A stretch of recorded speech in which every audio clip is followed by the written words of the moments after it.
My name is Bryce Langston, and if there's a phrase that defines my role in the world, it's just enough. Just enough to be reliable. Just enough to be invited. Just enough to be forgotten. At 35, I've perfected the art of existing in the margins, quiet, consistent, and largely invisible. My job as a regional safety inspector for logistics firms fits that theme perfectly. I come in, audit the systems, fix the broken links, and leave without much more than a nod. No one throws parties for the safety guy. No one remembers the man who prevented disaster instead of causing one. I used to think that was fine. Then I married Kendall Hartley. The Hartleys are the kind of family you see in magazine spreads about legacy and lawn care. Country club smiles, group photos with monogram sweaters, family crests etched into Christmas cards. I wasn't raised in that world. I came from a working-class family that showed love with hands that built, lifted, repaired. And I brought that with me. When I married Kendall, I thought showing up, doing the work, and supporting her people was the way in. Maybe not into their hearts, but at least into their respect. For the last 6 years, I've been the invisible scaffolding of Kendall's family gatherings. I repaired their air conditioners in July heat. I fixed their flickering Christmas lights without needing to be asked. I hauled her sister Riley's oversized couch up 2 flights of stairs when her boyfriend flaked. I even quietly floated the cost of a surprise baby shower when Kendall's older sister Cassidy fell short on planning funds. I never mentioned it. I never asked for anything back. I figured decency had its own reward, even if it wasn't wrapped in applause. But there's something haunting about always being helpful and never being seen. I noticed it in the way Riley's laugh changed when I walked into her room. The way Kendall's mom, Eleanor, only called me when she needed something heavy moved or something technical explained. The way her dad, Howard, Mr. Hartley, would say things like, "You're not one of us, Bryce, but you're trying." I always took that as a compliment. Now I realize it wasn't. Then came the night of Mr. Hartley's retirement party. It was held at the Ridgeview Country Club, a place with granite bar tops and soft jazz that made you forget your age. I arrived early to help string lights along the railings and check that the projector was working for the slideshow Kendall's cousin had pieced together. I had even stopped at the wine distributor to pick up 2 extra cases that Kendall forgot to reorder. No one thanked me, not that I expected it. As the guests trickled in, I watched the way the family worked the room, Riley in a gold dress laughing with someone from her law firm, Cassidy showing off baby photos to a cluster of admiring friends. Kendall looked radiant, to be fair. She always knew how to dress for a statement. And me? I stood by the drink table, nodding politely, answering the occasional question about lighting or setup. I delivered a short, heartfelt toast midway through the night. Nothing flashy. Just a few lines about how Howard had built more than a career. He built a legacy. It got the right amount of claps. Kendall leaned over and said, "That was sweet," before drifting off into another conversation that didn't include me. But what stayed with me, what anchored itself into my spine, was the seating chart. A laminated board by the main entrance, arranged like a wedding banquet. Rows of names under neat table numbers. I scanned it twice. My name wasn't there. I stood there for a moment too long, staring like it might magically appear. Then Riley's voice cut through the air behind me, something about Kendall's charity case. I turned around just in time to see her smirk fade when our eyes met. She didn't even flinch. Just kept laughing with her wine glass tilted like royalty. I walked outside for air. The cold nipped at my collar, but it wasn't the weather that made me feel frozen. It was the realization that I didn't have a seat, not just at the table, but in the family. I was a placeholder. A +1 with a credit card. Someone they tolerated because it was convenient. All that effort, all those weekends, all that silence I filled with service, meant nothing. I didn't yell, didn't storm out. I waited until the night ended. I helped clean up, loaded Kendall's trunk with leftover supplies, and drove home in silence while she scrolled through pictures and laughed at inside jokes I'd never be part of. That night, lying in bed next to the woman I married, I stared at the ceiling and whispered to myself, maybe they don't see you because you were never meant to be seen. But I saw them. All of them. And that was the beginning of everything changing. It was a warm evening, the kind where the sky holds on to daylight just a bit longer, reluctant to let go. We were still at the retirement party, and I was doing what I always did, hovering in the background, helping keep things running without drawing attention to myself. The lights were up, the drinks were flowing, and the air buzzed with polite laughter and polished conversation. I'd just finished giving a brief toast, nothing elaborate, just a few words to honor Mr. Hartley, who had, for all his faults, built a life his family was proud to inherit. When I sat down, Kendall leaned over and offered a quick, "That was sweet," before floating away again to mingle with someone from her father's old firm. I stayed near the back patio, a glass of sparkling water in my hand, watching the people I'd spent years trying to win over. For a moment, I felt content. I'd done my part. I'd showed up, as always. Then came the conversation about the family barbecue the next day. A tradition. A big one. It was all they could talk about. The menu, the guest list, the setup, the new theme they were trying this year. I waited for the part where Kendall would loop me in, assign me a task, mention our arrival time, ask me to help with chairs like she usually did. But she didn't. Still trying to be useful, I stepped into the conversation and said, "I'll bring the dessert tomorrow. Got that bakery you all liked last Easter. They've got that peach cobbler again." Kendall paused. I remember that pause. It was subtle, but not silent. She looked down at her wine, swirled it like she was thinking, then looked back up with this glint in her eyes. And then she laughed. Not a big belly laugh. Just a short, dismissive chuckle, like a sound effect used to soften a blow. "Oh, you weren't invited," she said, like she was commenting on the weather. I blinked. "What?" She smiled, like it was all perfectly reasonable. "It's kind of a close family thing."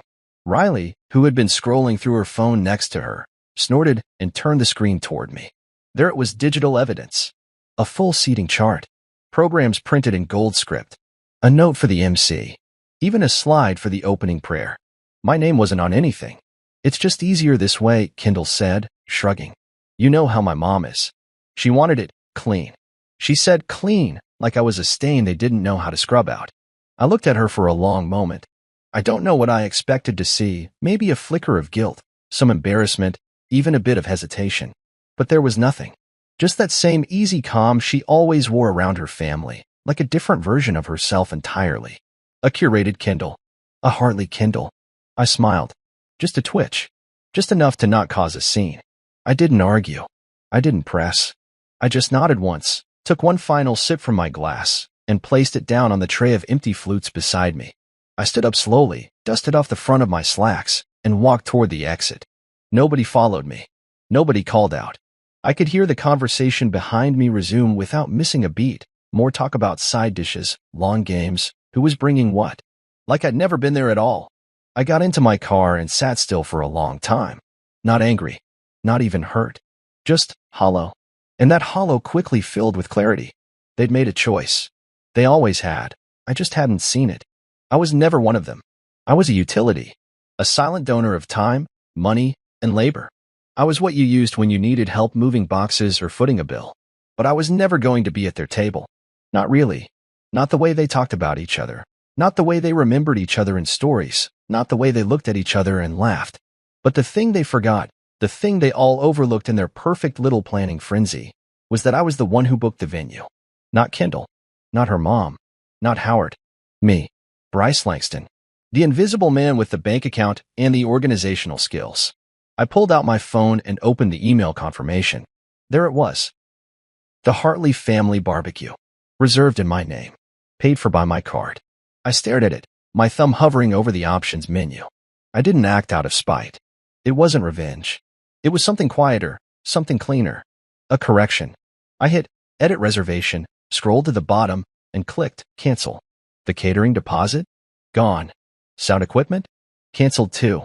Even the bounce house Riley insisted on for her nieces and nephews, deleted. I sat there and watched the digital confirmations roll in, each one like a small breath of fresh air. Then I turned off the screen, leaned back in my seat, and let myself laugh. Just once. Just enough. It felt good. I slept like a rock that night. Not out of spite, not because I was proud of what I'd done, but because for the first time in months, maybe even years, I felt something close to peace. Real, full-bodied stillness. No internal monologue reminding me of what I didn't say, what I didn't do, what I should have tolerated. Just quiet. I didn't even hear Kendall come in. She slipped into bed hours later, probably thinking I was too embarrassed or too sensitive to speak. But I wasn't either of those things anymore. I was awake. Morning sunlight poured in through the curtains, filtered and soft, the kind that usually inspired lazy weekends and shared breakfasts. But there was no sound of bacon in the pan. No orange juice being poured. Just silence, and the scent of strong coffee brewing in the kitchen, made by me, as always. I sat at the counter with my mug, phone beside me, waiting. I didn't have to wait long. At 11:31 a.m., the first message came in. Kindle, Bryce. What did you do? Not good morning. Not, are you okay? Just confusion and blame, neatly wrapped in 6 words. I didn't reply. I just took a sip and refreshed the page. 5 minutes later, the second text rolled in, this time from Eleanor, Kindle's mother. Eleanor Hartley. Bryce, we are at the park and everything is gone? That one made me chuckle. Not because I was cruel, but because it was so surreal, so utterly on brand. No one called. No one thought maybe to check in on me the night before. But the moment their party plans unraveled, I was suddenly relevant again. Suddenly visible. I refreshed my messages again. More were rolling in now. Riley sent 3 a rapid fire. No greetings. No punctuation. Riley, did you seriously cancel the caterers? Riley, you're being childish. Riley, you're ruining everything. I didn't even open them all. I let them pile up, one after the other, like fallen dominoes. Kindle tried calling once. Then again. I let it ring. When the third call came, I put my phone on Do Not Disturb and turned on the TV. Some mindless home renovation show. A guy with a nail gun and a too-wide smile talking about open-concept kitchens. I wasn't angry. That was the strangest part. There was no adrenaline. No guilt. I wasn't interested in revenge. What I did was a retraction. I took my name, my money, and my energy off the table. I finally matched their actions with my own. It wasn't even about the barbecue.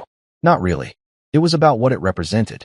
All those years I stood by them, hands full of tools, arms sore from lifting furniture, wallet lighter from things they never reimbursed. I wasn't family. I was a resource. A tool they dusted off when it was convenient and shoved back into the drawer when they were done. They just didn't expect the tool to have a switch. At around noon, Kindle finally came home. I heard the door open, the shuffle of her heels across the hardwood, the small gasp when she saw me calmly sipping coffee in the kitchen like nothing had happened. She didn't start with a question. She started with accusation.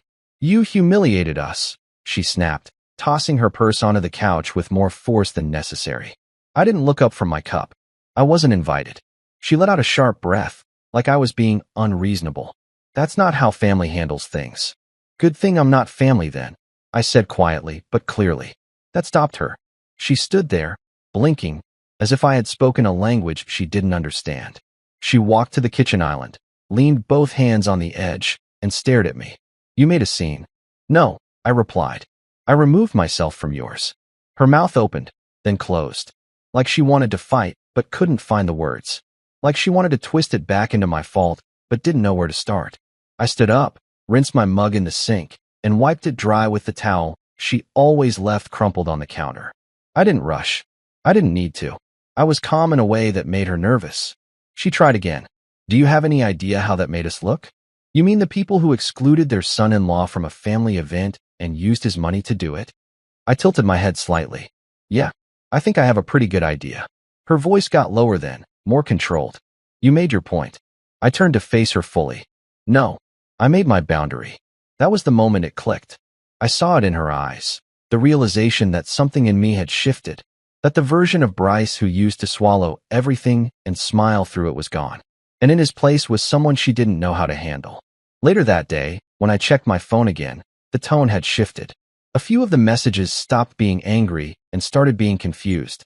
Some were attempts to backtrack. Riley sent a passive-aggressive could have just talked to us. Eleanor left a dramatic voice memo about how she was deeply disappointed in my lack of maturity. I didn't respond. Not one word.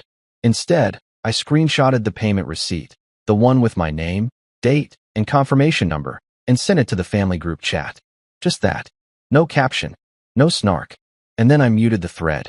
I went back to the couch, turned the volume down low, let the fake smile on the TV host blend into the background as I leaned my head back and listened to the sound of peace. Kindle came home like a storm that forgot it was forecasted. The front door slammed hard enough to rattle the hallway mirror.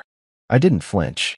I was sitting at the dining table, scrolling idly through a parts catalog for work, half listening to some slow jazz playing on my phone. She kicked off her heels, loudly, deliberately, and stood in the middle of the living room like she was deciding whether to start yelling or burst into tears. You humiliated us, she said, voice tight, but not yet screaming. I looked up and took a sip of water. I wasn't invited. Her jaw tensed, and her fingers curled into the edge of her purse like she was squeezing a stress ball. That's not how family handles things. Good thing I'm not family then, I replied. Same tone, same volume. That line landed like a slap. She blinked twice, like her brain was buffering. There it was. That pause. That split second where her face cracked and tried to rearrange itself into something resembling indignation, but it didn't quite make it. Bryce, she started, pacing now, arms flailing a little. You canceled the entire thing. Do you know how many people had RSVP'd? We had speeches, music, lawn games. The kids were looking forward to that bounce house. Do you think this was just about you? I leaned back in the chair, folded my arms across my chest, and said nothing. Because honestly, I was past the part where I needed to convince anyone of anything. It was supposed to be fun, she continued, voice rising. You made it personal. No, I said calmly, you made it personal when you looked me in the eye and told me I wasn't invited. You didn't whisper it. You didn't pull me aside. You said it casually, like I was some neighbor asking to borrow a lawn chair. Kendall rolled her eyes. Oh, for God's sake. Riley said it would be easier. Less awkward. We just didn't want tension. You always make things tense around my family. I narrowed my eyes slightly. Do I make things tense? Or do I just remind them that there are consequences to treating people like they're invisible? She stared at me, lips parted like she was about to respond. But she didn't. Because she knew what I said wasn't wrong. What frustrated her wasn't that I canceled the party, it was that I finally acted in a way she couldn't preempt, couldn't soften with charm, couldn't control. Her phone buzzed on. The counter. Then again. Then again. She picked it up and grimaced. Probably Riley blowing up her messages or her mother calling for the 5th time today to deliver another melodramatic lecture. She silenced it and looked back at me with a gaze that was now part desperation, part confusion. I just don't understand, she muttered. Why now? Why this? I stood and walked slowly toward the kitchen, grabbed the envelope I had pulled from the drawer earlier that morning, and handed it to her. She looked at it, confused, then opened it. Inside was a printed copy of the reservation confirmation for the barbecue venue. My name at the top, my credit card listed, the deposit breakdown, the cancellation confirmation underneath it all in bold.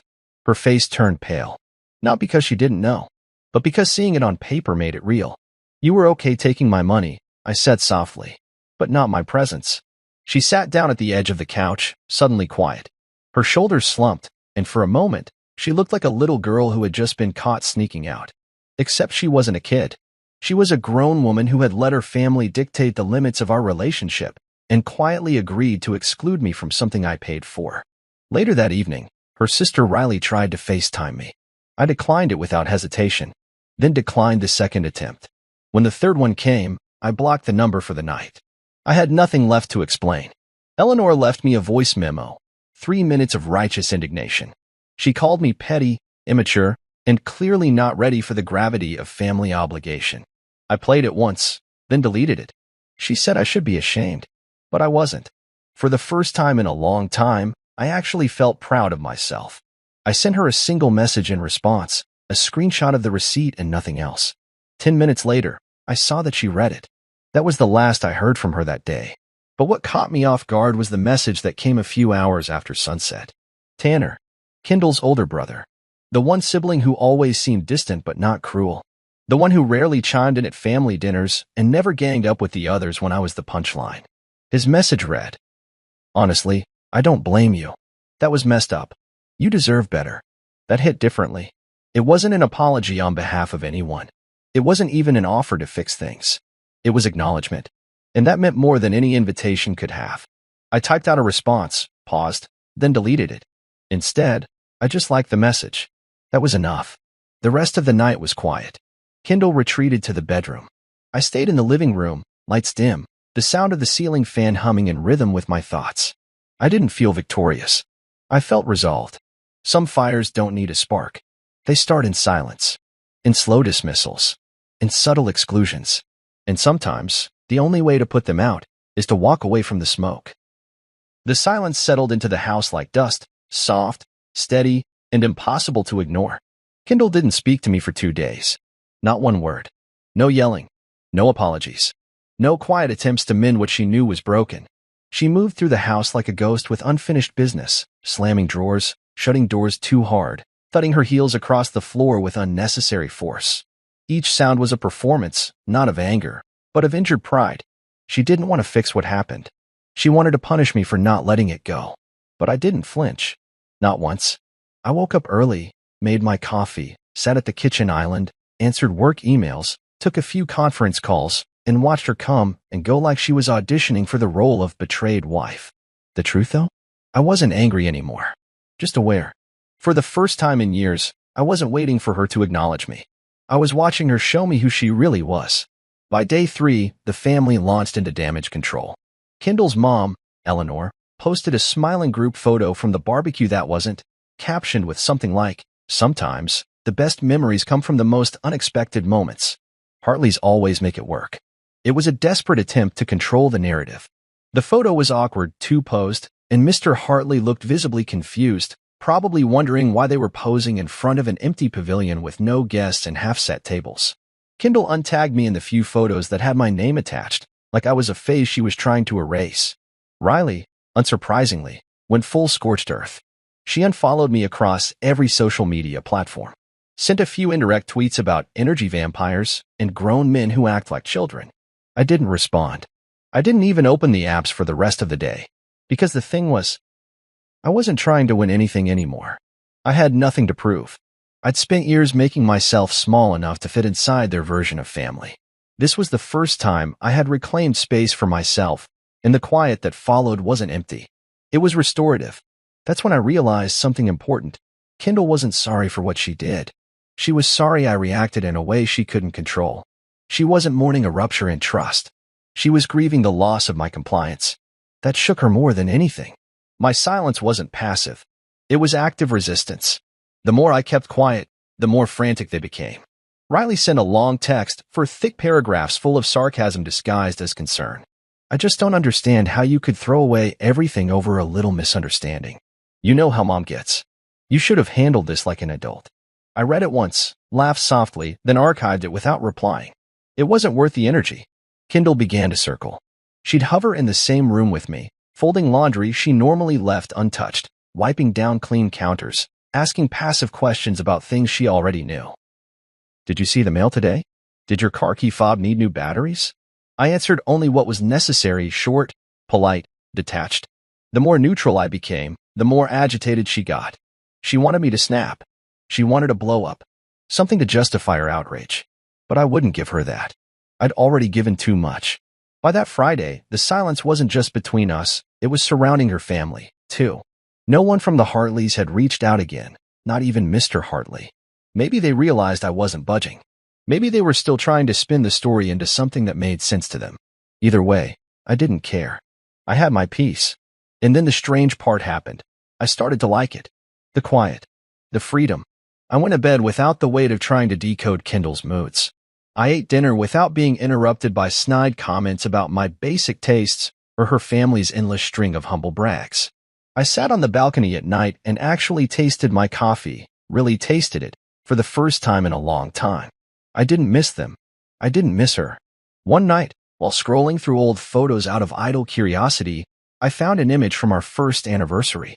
We were at a small cabin in the mountains, snow in the background, fire crackling beside us, Kendall in a red sweater laughing into a cup of cider. I remember taking that photo.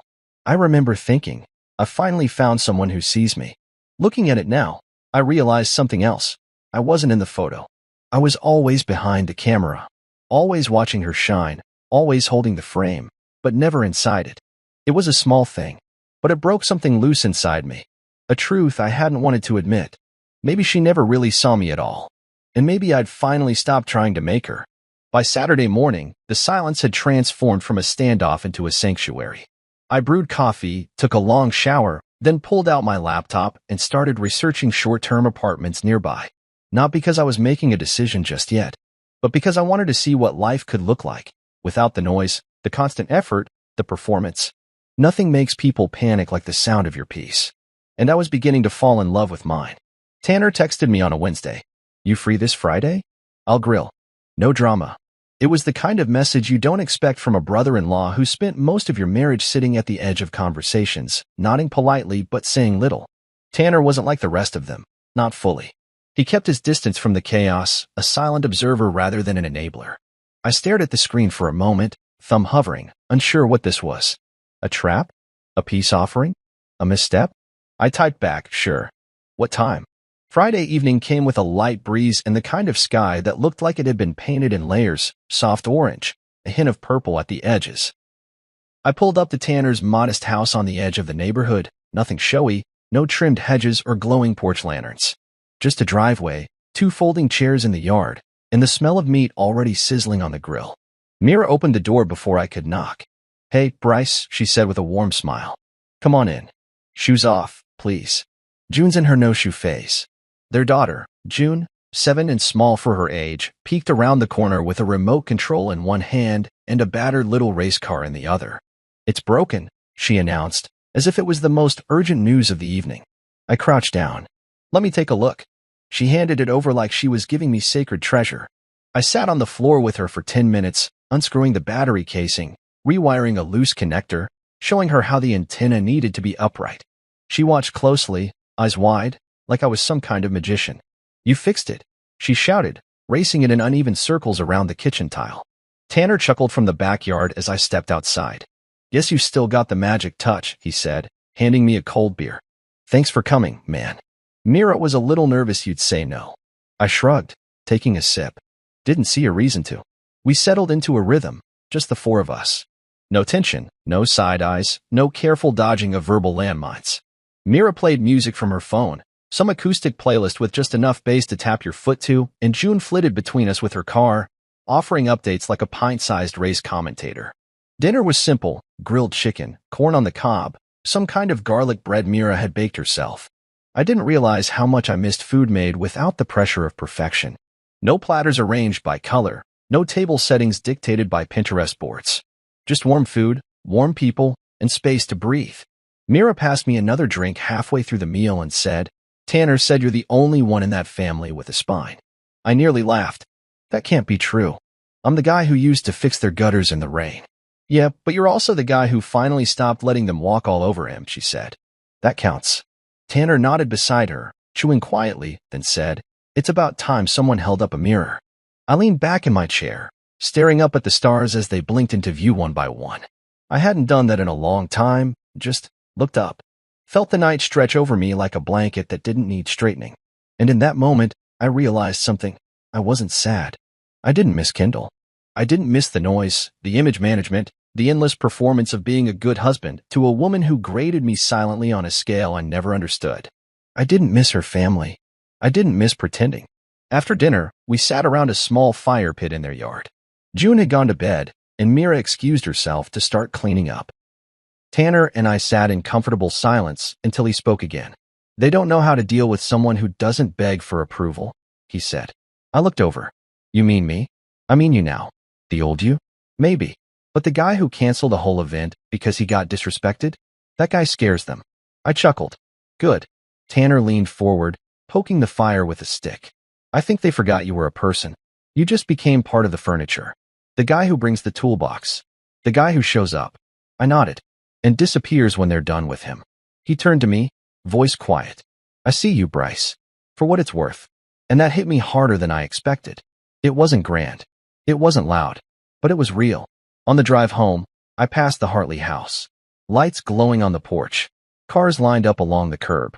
Another dinner party, no doubt. Kendall's voice probably carried through the walls, perfectly rehearsed. Riley laughing like she owned the air. Eleanor probably sitting at the head of the table, orchestrating it all. I didn't slow down. I didn't roll down the window.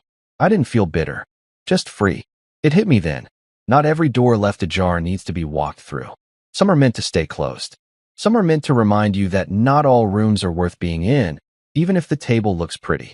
And that night, for the first time in a long time, I didn't feel like a man shut out of a family. I felt like someone who finally walked out. Kindle cracked on a Tuesday morning. No warning. No build-up. Just silence over coffee until, suddenly, there wasn't. "Can we talk?" she asked, not quite looking at me, her hands wrapped tight around her mug like it might keep her grounded. I set my spoon down beside the oatmeal I hadn't touched. "Sure." She sat across from me, posture too straight, face composed but cracking at the corners. She looked like someone preparing for a deposition, not a conversation with her husband. That alone told me everything about where this was heading. I wanted to explain, she began, her tone soft, like I might break if she spoke too harshly. The whole barbecue thing. It was Riley's idea, not mine. She thought maybe you'd make it awkward with Mom after that thing last Thanksgiving. I raised an eyebrow. The thing where I refused to fix the sink while everyone else was eating dessert? Kendall shifted in her seat, eyes flicking to the side. It wasn't about that. It was just they thought it might be easier. Less tense. And you agreed. She hesitated. That half-second pause where guilt tries to make room for itself, but pride doesn't step aside. I didn't fight it. That landed with a dull thud between us. I waited, letting the silence stretch, watching her squirm. She hated quiet when it wasn't under her control. But I didn't mean for it to go like that, she added quickly. I didn't think you'd take it so personally. I leaned forward just slightly. That's the problem, Kendall. You didn't think about me at all. She blinked, clearly not expecting that tone from me. The old Bryce would have softened it, wrapped it in disclaimers and self-blame. But that man had left the room weeks ago. You didn't think about how it would feel to be left out. You didn't think about what it meant for me to find out like that. At a table I helped set up, holding a drink I paid for, standing next to people I thought I'd earned some kind of place with. I shook my head. You didn't think. You just let it happen. She rubbed her forehead, the guilt starting to fight its way through. I don't know what you want me to say, Bryce. I want you to tell me the truth, I said quietly. Did you think I didn't deserve to be there? Or did you just not care enough to make sure I was? Her mouth opened, then closed, then opened again. But no answer came. Instead, she offered what she always did when cornered, a compromise without substance. I can fix it, she said. You can come to the next one. Dinner at Mom's. I'll make sure you're on the list. I stared at her, the weight of that sentence pinning me down. On the list. Like I was a contractor, not a husband.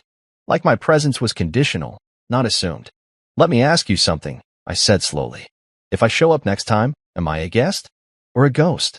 She swallowed. Hard. I don't want to be tolerated, Kendall. I want to be chosen. Her expression flickered, the mask slipping for a brief moment. She looked down, then away, like she could outrun the truth in my words. But she couldn't. It was sitting in the room with us, bold and unashamed. I pushed my chair back and stood. I wasn't angry anymore. Just done. I'm not asking to be treated like royalty, I continued.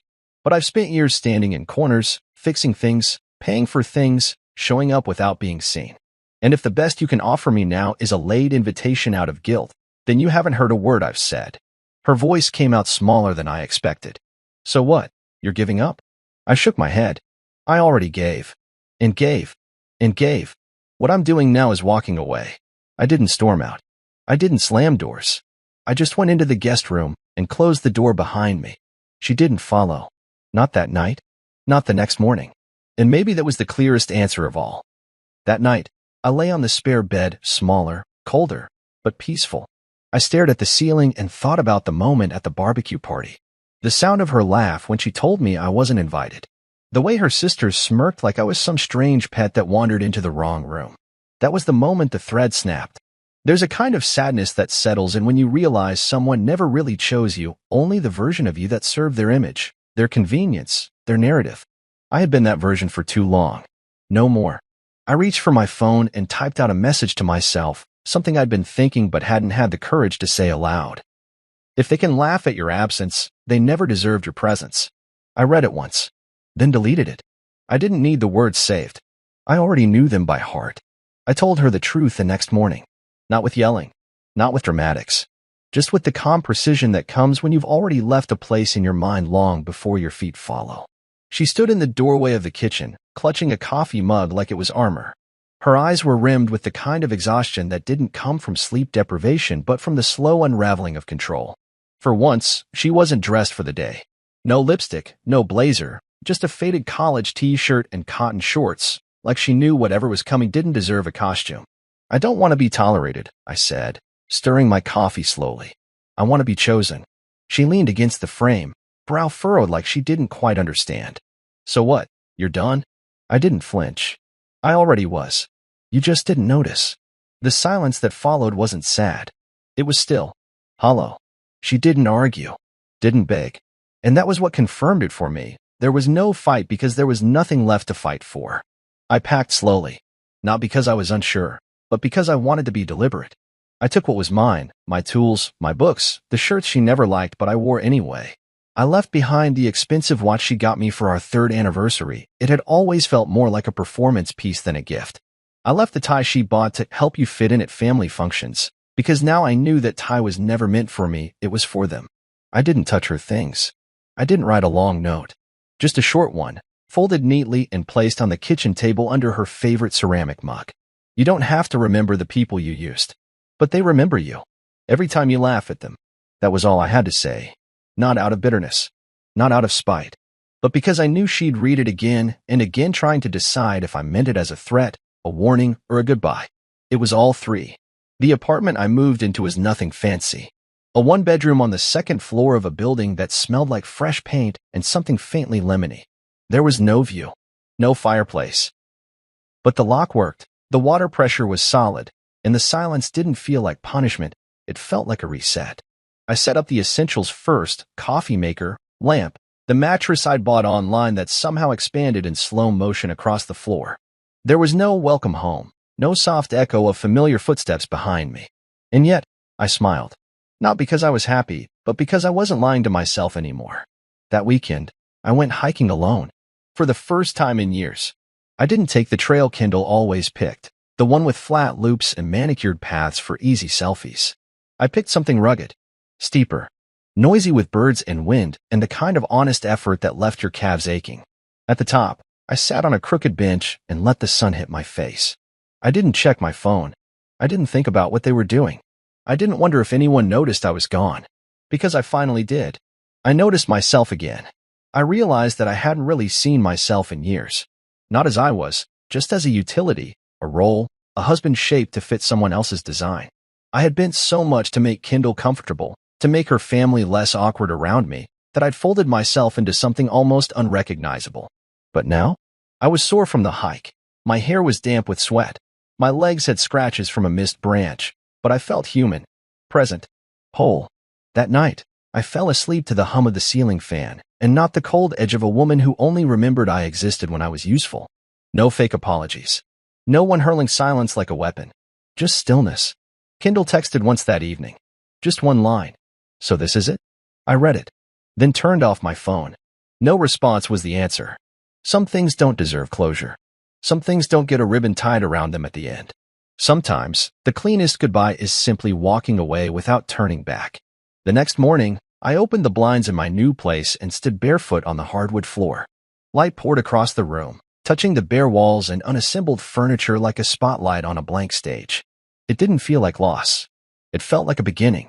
I didn't go looking for updates about the Hartleys.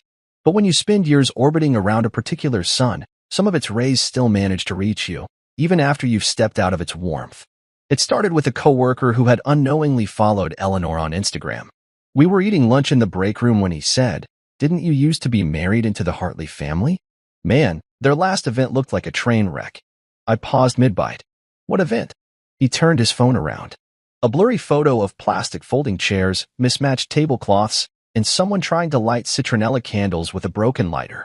Beneath the post, Eleanor had written a caption dripping in artificial cheer. Sometimes plans fall through, but love shows up anyway.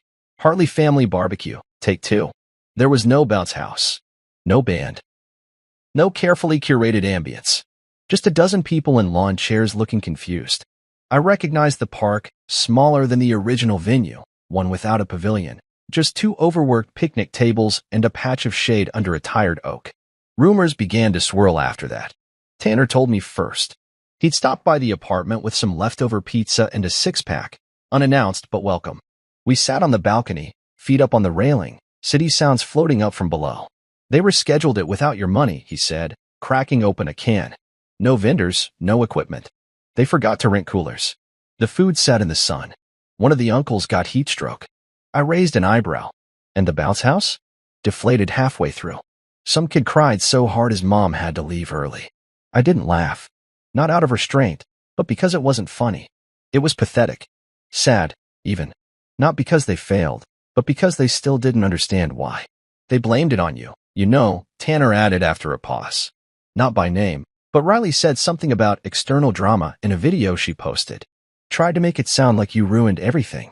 I turned to him. And what did the comments say? He smirked. Let's just say not everyone bought it. Couple of your old colleagues commented. One guy said, Bryce was always the one holding things together. The rest of the replies were not flattering. I let that sit between us for a moment.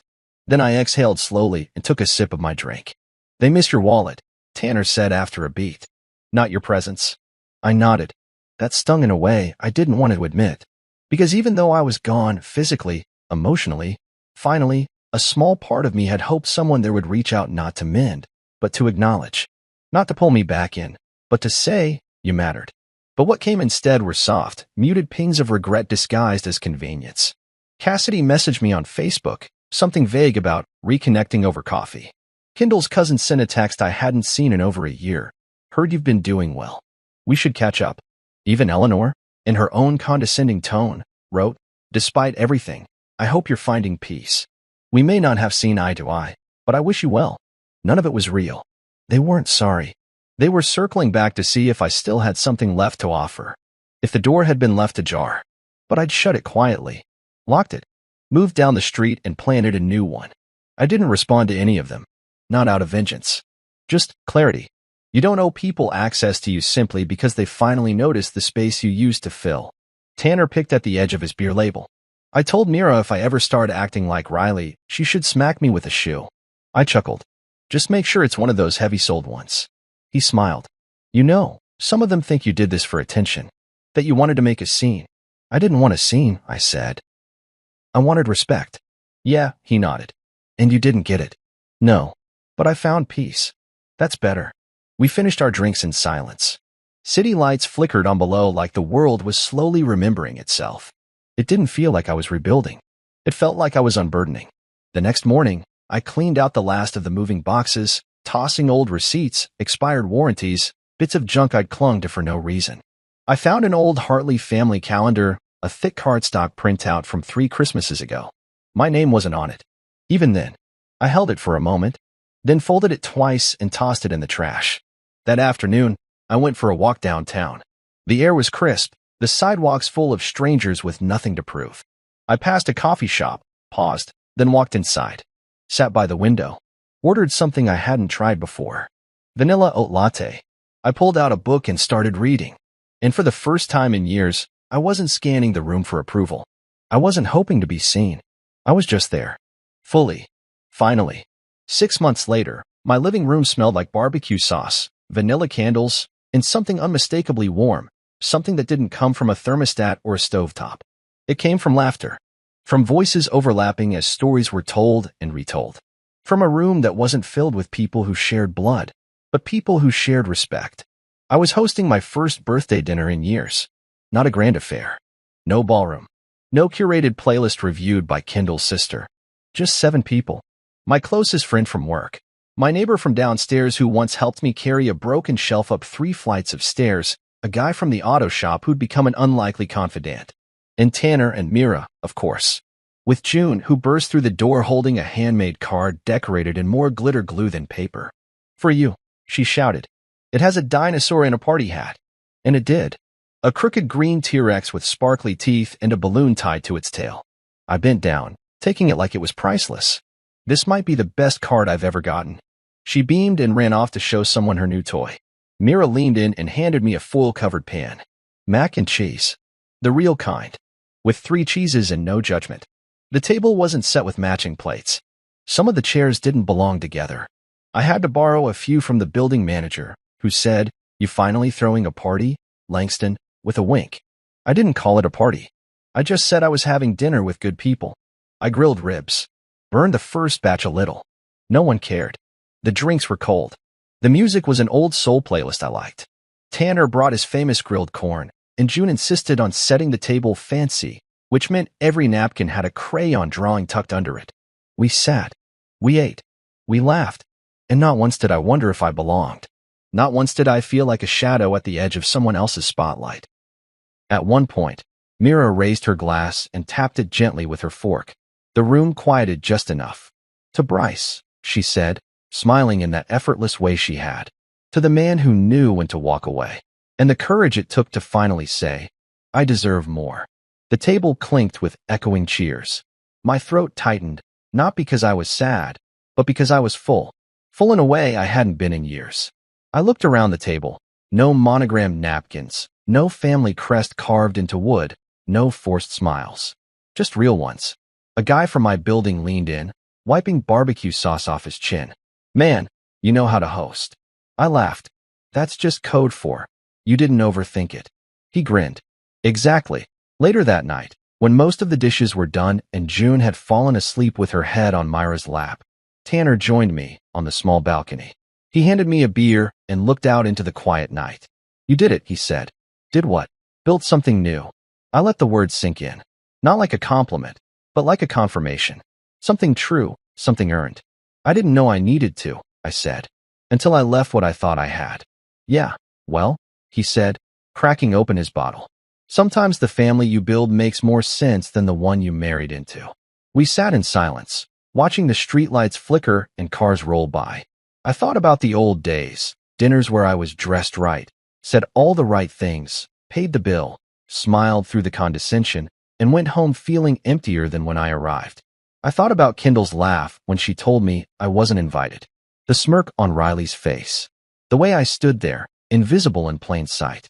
And now here I was, a second-floor apartment, folding chairs, glitter-glue dinosaurs, laughter spilling from a place that felt lived in, not performed. I wasn't trying to be part of their family anymore.